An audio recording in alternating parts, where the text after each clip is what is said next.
Hello नमस्कार, एक बार फिर से मेरे YouTube चैनल पे आपका स्वागत है। तो देखो, आज से मैं जो रीट होती है उसका जो सेकंड लेवल का एग्ज़ाम होता है, लेवल सेकंड, उसमें जो मैथ्स आती है उसके मैं रोज़ पार्ट वाइज पार्ट वीडियो लाऊंगा।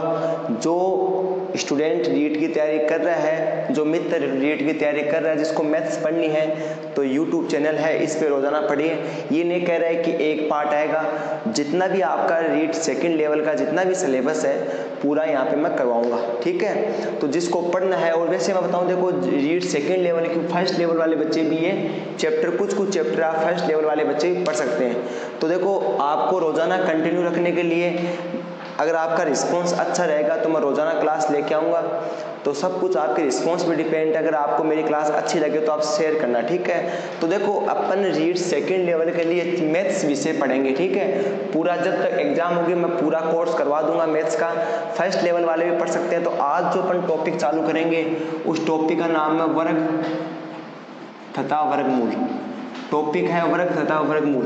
मैं आपको बता दूं, जो रीट का जो लेवल होता है ना, वो 6 क्लास से लेकर 8 क्लास तक होता है वैसे तो, लेकिन 10th क्लास तक की मैथ भी पूछ ली जाती है कभी कभी। 10th क्लास तक की मैथ्स भी पूछ ली जाती है। तो वर्ग और वर्गमूल अपन चैप्टर चालू करेंगे। तो वर्ग और वर्गमूल नॉर्मली क्या होता है कि अपना जो ये 6, 7, 8 में आ जाता है, लेकिन फिर भी अपन को थोड़ा बहुत उसके बारे में नॉलेज नहीं रहता है, इसलिए अपन चालू करते हैं। वर्ग तथा वर्गमूल चालू करने से पहले आपको कुछ फॉर्मूले लिखता हूँ, वो फॉर्मूले आपको याद होना बहुत जरूरी है। तो सबसे पहला फॉर्मूला होता है a+b का होल स्क्वायर। देखो, जो बच्चे मैथ से हैं उनको ही मैं बेसिक से चालू करूंगा, बेसिक से लेके हाई लेवल तक लेके जाऊंगा।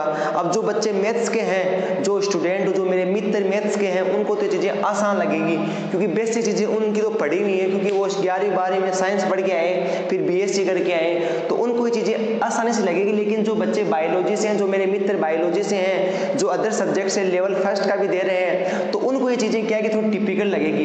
इसलिए देखो, मैं डायरेक्ट वर्ग और वर्गमूल डायरेक्ट स्टार्ट नहीं करता, पहले मेरे को बेसिक स्टार्ट करना पड़ेगा। बेसिक के बगैर जो बच्चे बायोलॉजी से, जो मेरे मित्र बायोलॉजी से हैं, उनको थोड़ी सी क्या होती है, प्रॉब्लम्स होती है, ठीक है। इसलिए मैं कुछ फॉर्मूले लिखूंगा।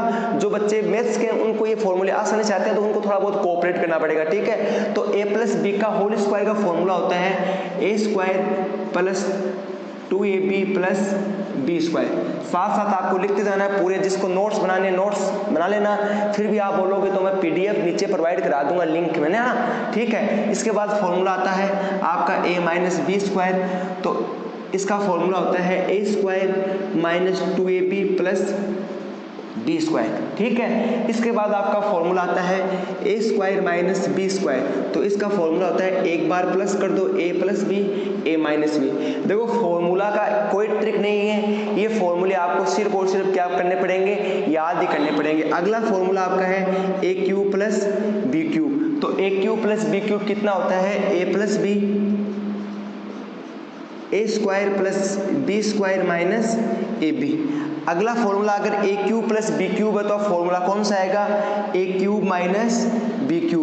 कौन सा फॉर्मूला आएगा, a³ - b³। तो a³ - b³ का फॉर्मूला होता है a - b a² + b² + AB होता है, a² + b² + AB होता है, ठीक है। अब देखो, मैं आगे फॉर्मूले की बात करता हूँ। तो आगे का फॉर्मूला है a + b का होल क्यूब।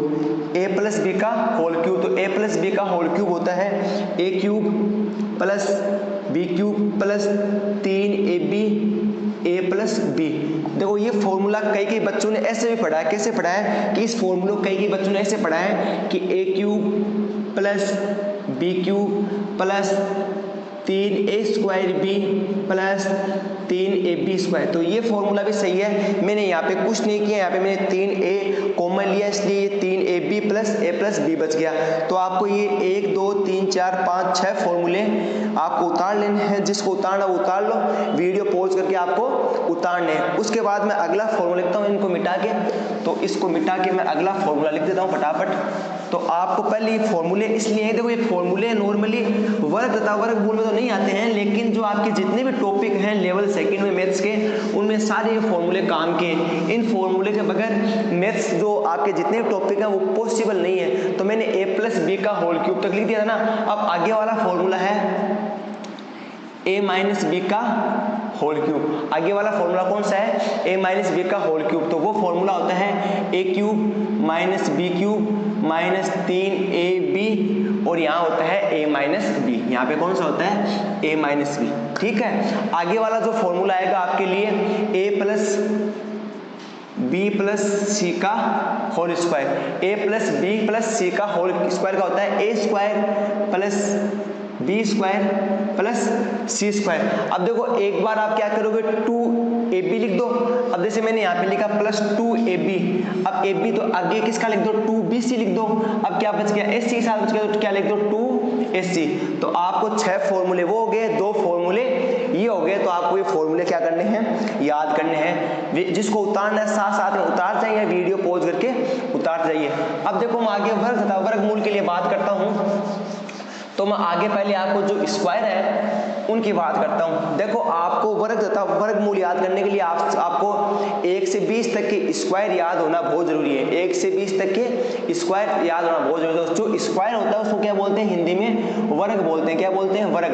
देखो जो मैथ्स के स्टूडेंट हैं उनको चीजें बहुत आसानी से लग रही है कि सर क्या पढ़ा रहे हैं। देखो पढ़ाने की बात ये है कि आपको क्या जो मैथ्स के उनके लिए बहुत बेसिक लेवल है, आसान लगता है, लेकिन जब हाई लेवल तक लेके जाऊंगा, जब आपको मैं शॉर्ट ट्रिक बताऊंगा, गुणधर्म बताऊंगा ना, गुणधर्म से मैंने पूरी आपका सिलेबस करा दूंगा शॉर्ट ट्रिक के साथ, तो तब आपको ये चीजें लगेगी हाँ कुछ दम है। तो देखो वर्ग का मतलब क्या होता है, वर्ग का मतलब वो होता है कि कोई संख्या खुद के साथ ही गुणा हो। मेरा कहने का मतलब कोई संख्या खुद के साथ वही संख्या गुणा हो जाए, उसे क्या कहते हैं, वर्ग। जैसे मैं बोल दूं कि 2 का वर्ग कितना होता है, तो अब संख्या कितनी है 2, अब ये संख्या खुद के साथ ही खुद गुणा हो जाए, वो क्या होता है, वर्ग होता है। बचपन में आप पढ़ के आए हो कि स्क्वायर क्या होता है, कि कोई ऐसा नंबर जो खुद के साथ खुद गुणा हो जाए, वही क्या होता है, स्क्वायर होता है। तो मैं आपको कुछ वर्ग लिख देता हूं, वो वर्ग आपको क्या करने पड़ेंगे, याद करने पड़ेंगे। वो वर्ग आपको क्या करने पड़ेंगे, याद करने पड़ेंगे। तो देखो 1 का स्क्वायर कितना होता है, पहले मैं लिखता हूं 1 का स्क्वायर कितना होता है, 1 होता है। ये आपको उतारने हैं और याद करने, देखो रटने ही पड़ेंगे, कोई उपाय नहीं।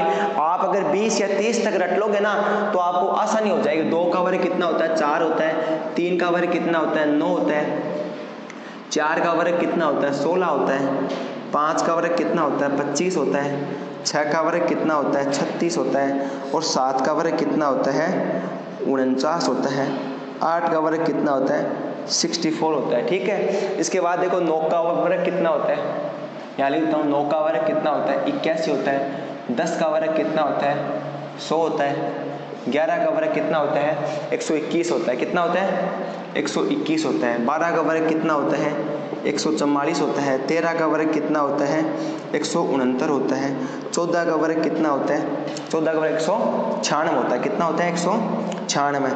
और 15 का वर्ग कितना होता है, 225 होता है। 15 का वर्ग कितना होता है, 225। और 16 का वर्ग कितना होता है, 256 होता है। 16 का वर्ग कितना होता है, 256 होता है। और 17 का वर्ग कितना होता है, 289 होता है। 18 का वर्ग कितना होता है, 324 होता है। कितना होता है, 324। और 19 का वर्ग कितना होता है, 361 होता है। और 20 का वर्ग कितना होता है, 400 होता है। 20 का वर्ग कितना होता है, 400 होता है। और 21 का वर्ग कितना होता है, 21 का वर्ग होता है 441।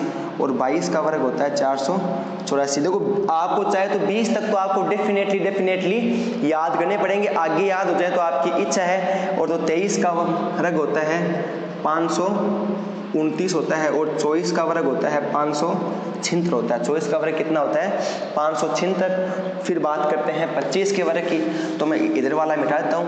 25 का वर्ग होता है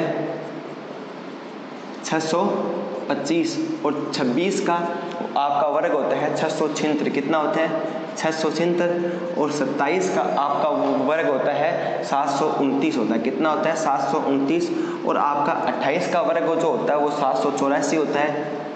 और जो 29 का वर्ग होता है, जो 29 का आपका वर्ग होता है वो 841 होता है। कितना होता है, 841। और जो आपका 30 का वर्ग होता है वो कितना होता है, 900 होता है। तो आपको 30 तक वर्ग याद करने, आपको ये 30 तक वर्ग उतार लेने हैं। 30 तक वर्ग उतारने के बाद आपको ये क्या करने हैं, याद करने। अब देखो अपन कुछ चीजें पॉइंटों से स्टार्ट करते हैं। तो आपने ये वर्ग उतार लिए, तो आपने क्या क्या देखा, साथ साथ देखो मैं एक चीज इसलिए लिख रहा हूँ कि आपको नोट्स से समझाऊंगा आपको। देखो नोट्स बनाओगे तो इसमें क्या होता है कि थोड़े थोड़े क्वेश्चन थ्योरेटिकल जरूर आते हैं, ठीक है, और मैं गारंटी देता हूँ कि जो जो मैं पढ़ाऊंगा उससे बाहर एक क्वेश्चन में नहीं आ जाता।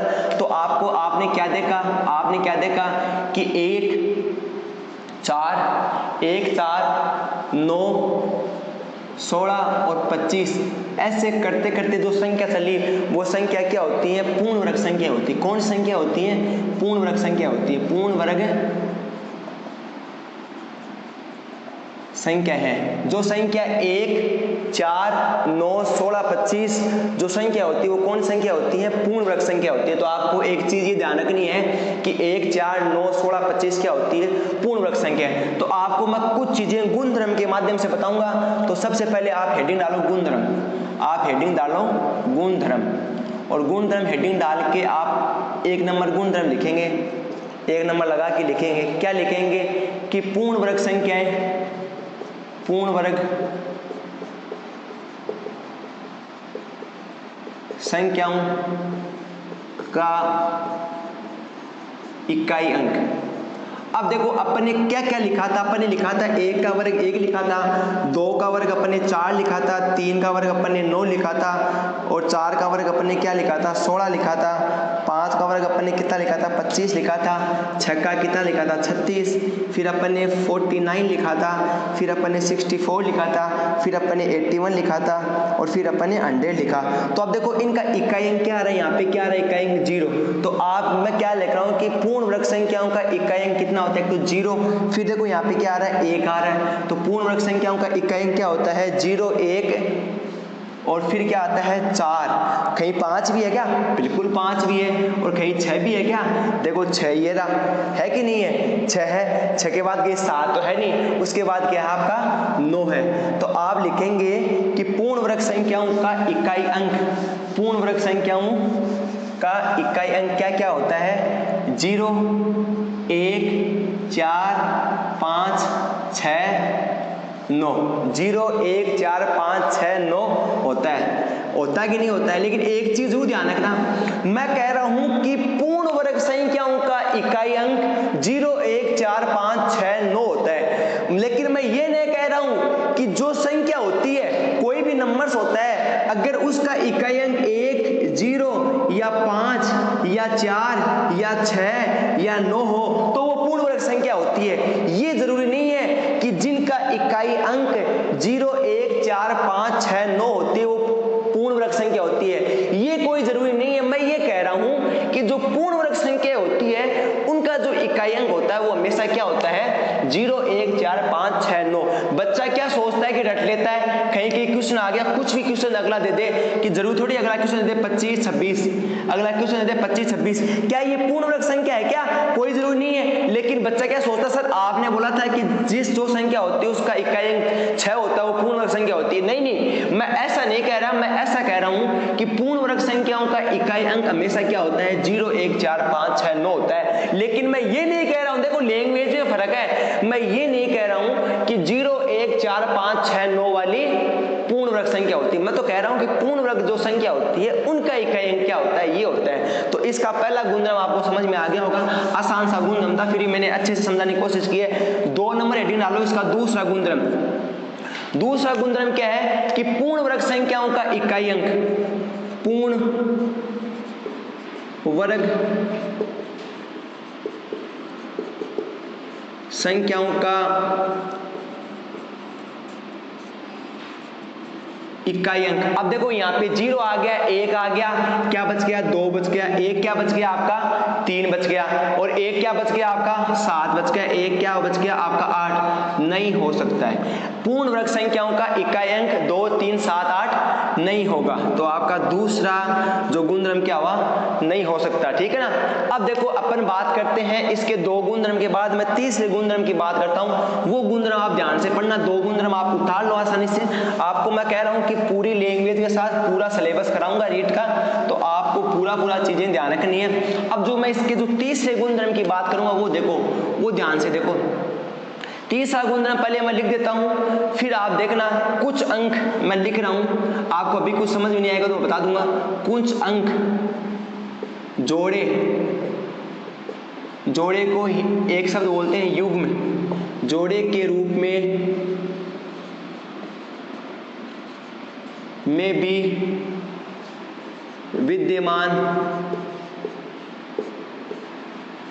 होते हैं। अब देखो मैंने क्या कहा है कि अगर आपकी पूर्ण वर्ग संख्या है तो पूर्ण वर्ग संख्या में क्या होता है कि कुछ अंक होते हैं वो जोड़े के रूप में विद्यमान होते हैं, मतलब एक अंक कभी नहीं होता है, दो अंक होते हैं हमेशा। जैसे मैं आपको एग्जांपल से बताता हूं, अभी देखो इतना लिखना आपको, पूर्ण वर्ग कुछ अंक जोड़े के रूप में विद्यमान होते हैं। अब जो मैं लिख रहा हूं वो आपको लिखना नहीं है, जो लिखना है वो मैं बता दूंगा, पहले आपको समझना है। मैं कह दूं हमेशा 15 का स्क्वायर कितना होता है भाई साहब, 225 होता है कि नहीं होता है। मैं आपको कह दूं कि 25 का स्क्वायर कितना होता है, मैं आपको कह दूं कि 25 का स्क्वायर कितना होता है, तो 25 का स्क्वायर कितना होता है, 625 होता है। कितना होता है, 625। मैं आपको कह दूं कि साहब 35 का स्क्वायर कितना होता है, तो 35 का स्क्वायर होता है 1225 होता है। कितना होता है, 1225। मैं आपको कह दूं कि 4025 किसका स्क्वायर होता है, 65 का स्क्वायर होता है। किसका स्क्वायर होता है, 65 का स्क्वायर होता है। तो क्या ये आपने एक चीज नोटिस की, क्या ये जो आपकी जो संख्या आई वो क्या है, पूर्ण वर्ग संख्या है, और सबके लास्ट में क्या आ रहा है, 5 आ रहा है। क्या आ रहा है, 5 आ रहा है। लेकिन आप एक चीज नोटिस की क्या,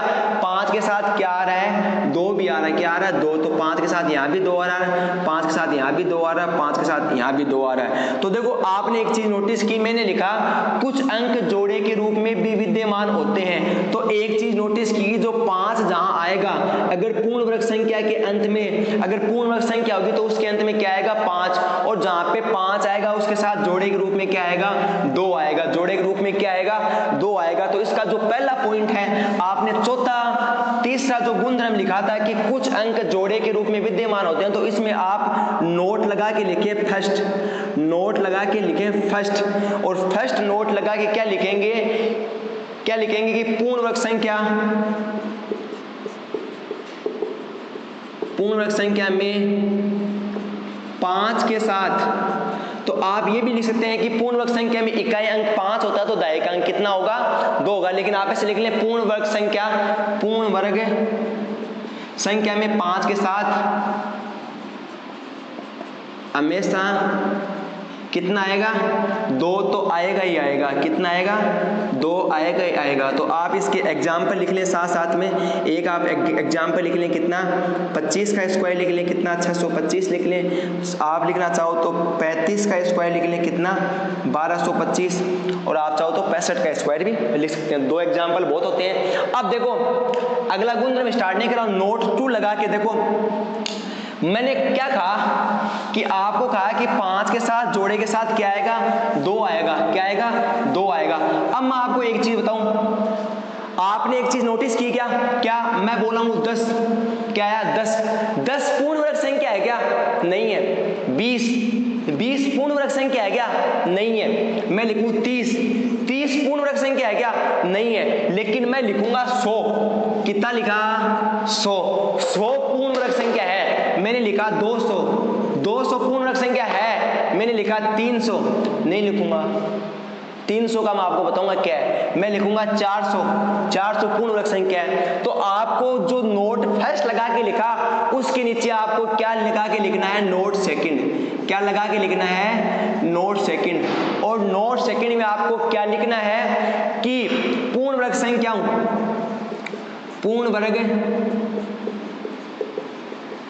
संख्या के अंत में 0 की संख्या कितनी होती है, 0 की संख्या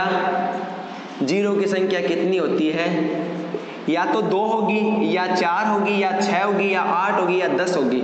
मतलब आप ये समझ सकते हो कि पूर्ण वर्ग संख्या होगी वही संख्या पूर्ण वर्ग होगी जिसके अंत में 0 की संख्या कितनी होगी, 2, 4, 6, 8 होगी। ठीक है, यहां तक समझ गए। मतलब मेरा कहने का मतलब है कि कोई संख्या के एंड में 1 0 हो तो वो पूर्ण वर्ग संख्या नहीं होगी। अगर मैं कहूं कि कोई संख्या के एंड में 3 0 हो तो वो पूर्ण वर्ग संख्या नहीं हो सकती। लेकिन मैं कह रहा हूं कि अगर पूर्ण वर्ग संख्या होगी, 0 वाली बात कर रहा हूं, 0 में क्या बात कर रहा हूं, अगर पूर्ण वर्ग संख्या होगी तो उसके एंड में क्या होगा, या तो 2 0 होंगे या 4 0 होंगे या 6 0 होंगे। लेकिन एक चीज ध्यान रखना, मैं ऐसा कह रहा हूं कि पूर्ण वर्ग संख्या के अंत में अगर 2 जीरो है या 4 जीरो है तो वो पूर्ण वर्ग संख्या हो सकती है, लेकिन ये हमेशा जरूरी नहीं है कि जिसके एंड में 2 जीरो हो या 4 जीरो हो तो वो पूर्ण वर्ग संख्या होगी, ये जरूरी नहीं है। कैसे, मैं आपको अभी साबित करता हूँ। 300 पूर्ण वर्ग संख्या नहीं, लेकिन इसके एंड में कितने जीरो हैं, 2 जीरो हैं। तो आपको गुणधर्म 3 में आपको मैंने 2 नोट लिखा है, तो इसके एग्जाम्पल आप लिख लें।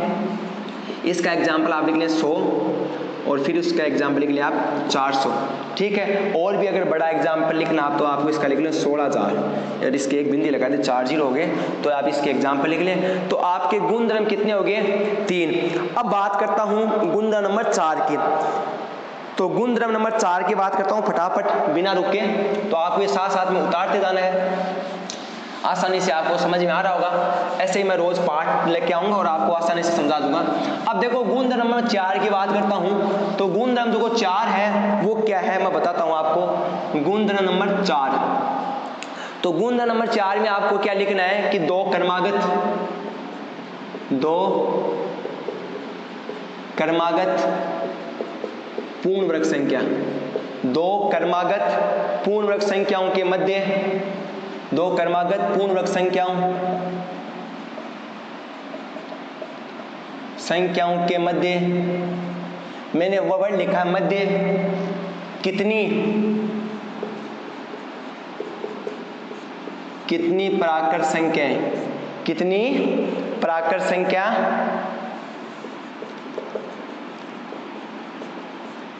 होगी। अब देखो मैंने लिखा है फोर्थ गुणधर्म क्या लिखा है, 2 क्रमागत पूर्ण वर्ग संख्याओं के मध्य कितनी प्राकृत संख्याएं होगी। तो मैं आपको ये चीज एग्जाम्पल के माध्यम से बताना चाहता हूं। देखो मैंने एग्जाम्पल लिखा कि 9 का स्क्वायर तथा 10 का स्क्वायर के मध्य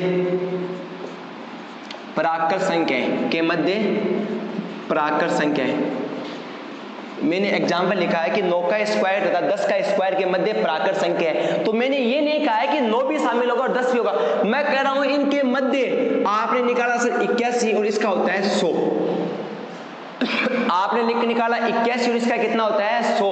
तो आपने क्या किया कि 82 83 ऐसे करके आपने गिना और आपने कह दिया सर 18 आंसर आ गया। कितना आंसर आ गया 18, कितना आंसर आ गया 18, ठीक है। तो आपने क्या कह दिया कि सर 18 आंसर आ गया। अब ये तो क्वेश्चन क्या छोटा सा क्वेश्चन है, ठीक है, तो छोटा सा क्वेश्चन आपने बता दिया, लेकिन इसका करने का तरीका बताऊं, हिंट लिख लो, यहाँ छोटा सा पॉइंट लिख लो, हिंट देखो, जो छोटा जो प्राकृत संख्या होगी। अब देखो ये चीज क्रमागत में होगा, ऐसा नहीं है कि 9 का स्क्वायर तथा 11 के स्क्वायर के मध्य, लेकिन 9 और 11 क्या क्रमागत नहीं, 9 के बाद क्या आता है 10 ही आता है। तो मैं कह रहा हूं कि 9 तथा 10 के स्क्वायर के मध्य, 9 स्क्वायर तथा 10 के स्क्वायर के मध्य क्रमागत संख्या है। तो आप क्या करो, हमेशा जो छोटा जो होगा ना उसको आप कितने से मल्टीप्लाई कर दो, 2 से मल्टीप्लाई, कितना आएगा 18। नहीं समझ में आया तो एक एग्जाम्पल ले लेता हूं, और वो जो एग्जाम्पल होगा वो बड़ा एग्जाम्पल होगा। मैं कह दूं 121 का स्क्वायर तथा 122 के स्क्वायर के मध्य प्राकृत संख्याएं के मध्य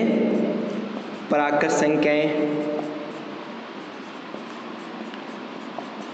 कितनी होगी। अब तो देखो 121 का स्क्वायर करोगे, 122 का स्क्वायर आपको याद नहीं है, फिर करो टाइम लगेगा। मैंने कहा जो छोटा प्राकृत संख्या जो छोटा होता है उसको कितने से गुणा कर दो, 2 से गुणा कर दो, कितने से गुणा कर दो 2 से, तो कितने नंबर आएंगे 242। तो आज के लिए मैं एक लास्ट एग्जाम्पल लिखता हूँ, फोर्थ गुणधर्म में है लास्ट एग्जाम्पल, तो वो भी आप लिख लें। कई बार क्या होता है क्वेश्चन उस तरह आ जाता है, मैं लिख दूं एग्जाम्पल,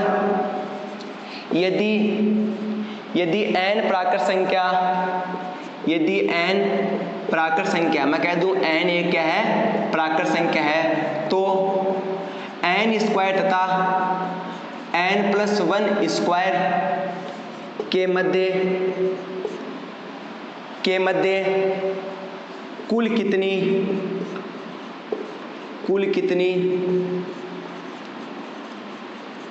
प्राकृत संख्या होगी। अब देखो मैंने कहा था कि n प्राकृत संख्या, तो ये क्रमागत है क्या, n के बाद क्रमागत में n+1 ही आएगा।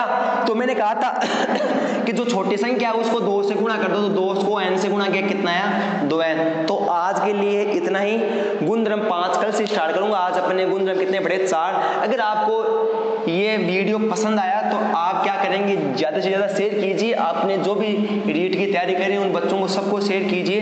देखो सारे जो कोचिंग है, उत्कृष्ट कोचिंग है आपकी, जो सिक्कर में है, प्रयास है, कलाम है, सारे क्या है कि सबके एप्लीकेशन है, सब पेड कोचिंग और पढ़ाते यही है। मैं आपको गारंटी देता हूँ यही पढ़ाते, इससे बाहर कुछ नहीं पढ़ाते और आने वाला भी कुछ नहीं है। तो आप वहाँ 4 से 5 हज़ार रुपये ऑनलाइन देते हो, उससे कोई फायदा नहीं है। आप यहाँ से पढ़ लो, मेरी गारंटी है, मैं मैथ्स का पूरा सिलेबस कराऊंगा। आपको पसंद आए तो वीडियो ज़्यादा से ज़्यादा शेयर करना। आज के लिए इतना ही। आपने मुझे ध्यान सुना उसके लिए बहुत बहुत धन्यवाद। जय हिंद, जय भारत।